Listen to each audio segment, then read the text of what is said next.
Hello again. Welcome back.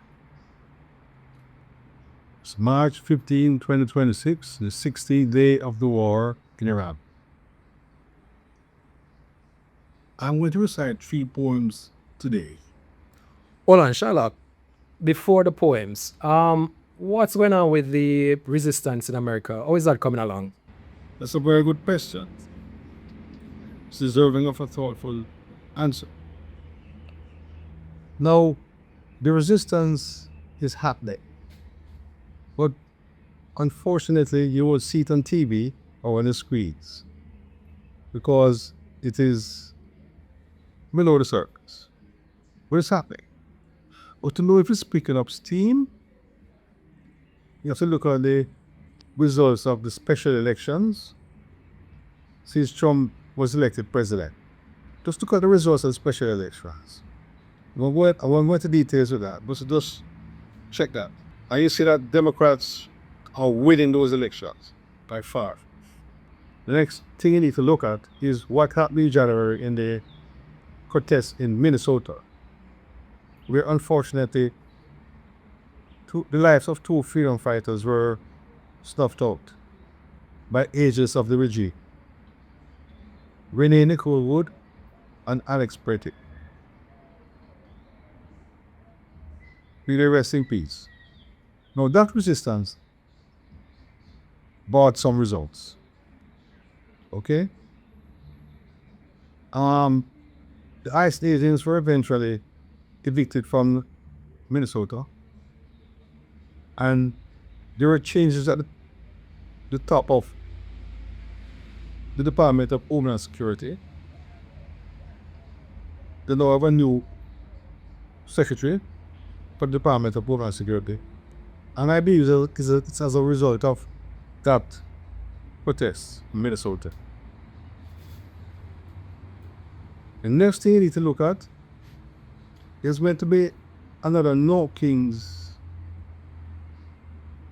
protest on the 28th of this month.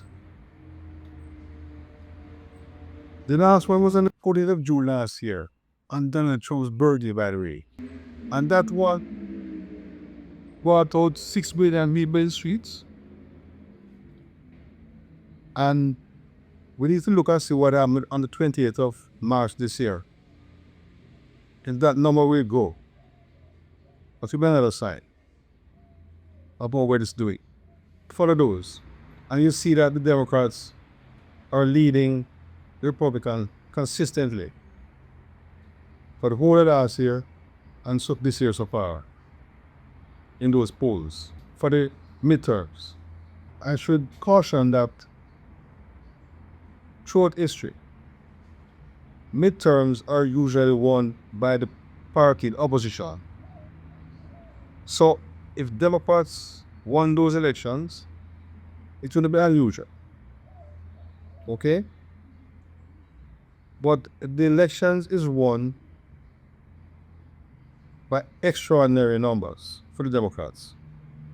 Then again, you know that the resistance in that has succeeded. Okay? But just a win for Democrats without the potential of impeaching presidents and removing him from office. However, should Democrats gain majorities in the House and the Senate, say like 2/3 majority in both the House and the Senate, that would be a major achievement for both the resistance and the Democrats. Because now they would have the potential of impeaching the president and convicting him for the Senate. I'd also like to add that I believe the resistance needs to do more if they're going to achieve these targets. Because what has been happening, it has been running without a national leader and a single voice. You know?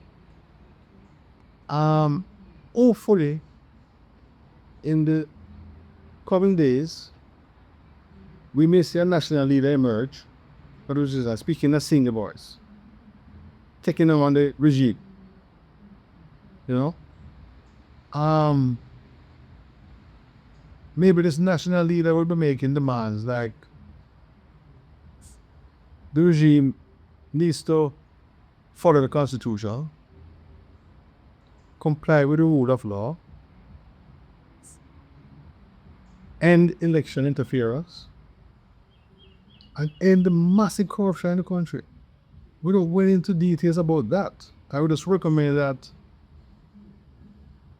Google list of Donald Trump's corrupt dealings by Senator Elizabeth Warren, and the same thing by Senator Chris Murphy, and the same thing by Senator Adam Schiff. And you see all of his corrupt dealings listed there. These three senators have been keeping tabs on it. Okay? You know, not only should demand be made, but threats should also given to the regime. That if these demands are not met in short order, it could face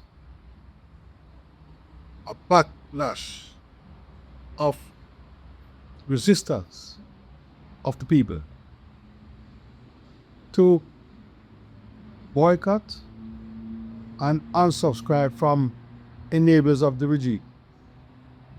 That kind of threat has to accompany the demands. I believe if this is done,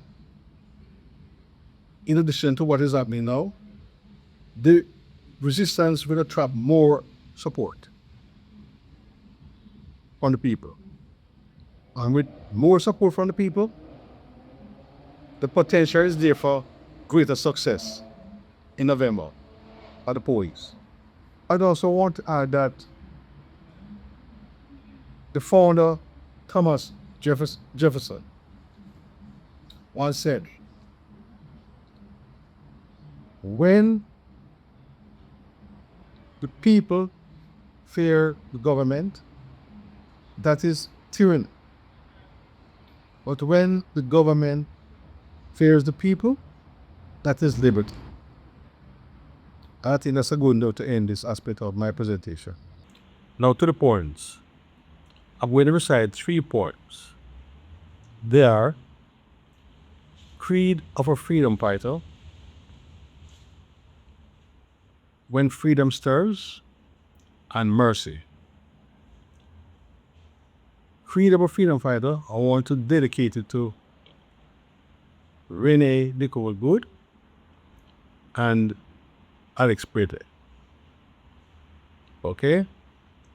Because I believe this poem is reflective of the spirit of those two heroes. Now here's a poem. Freedom of a Freedom Fighter. Liberty now, or I'll choose death. I'll fight for freedom to the last breath. Inalienable rights, you can't shelf. The right to be free is life itself. There's no life unless there's liberty. Better die than suffer tyranny. The next poem is When Freedom Stirs. When freedom stirs, or the tyrant's fear, a sleeping giant becomes aware. Stir up the unfree to take a stand as it rises up across the land, where tanks and bullets don't stand a chance. If it's that giant's will to advance, then evil tyrants reeking of doom, lifeless at last, each rots in a tomb. Mercy. Let mercy be a fountain from which we all can fill. This is for human kindness, and keep it flowing still. May tyrants come to know it and fill up their until. Their hearts, then steeped in mercy, soon have them do thy will. Shylock. See you.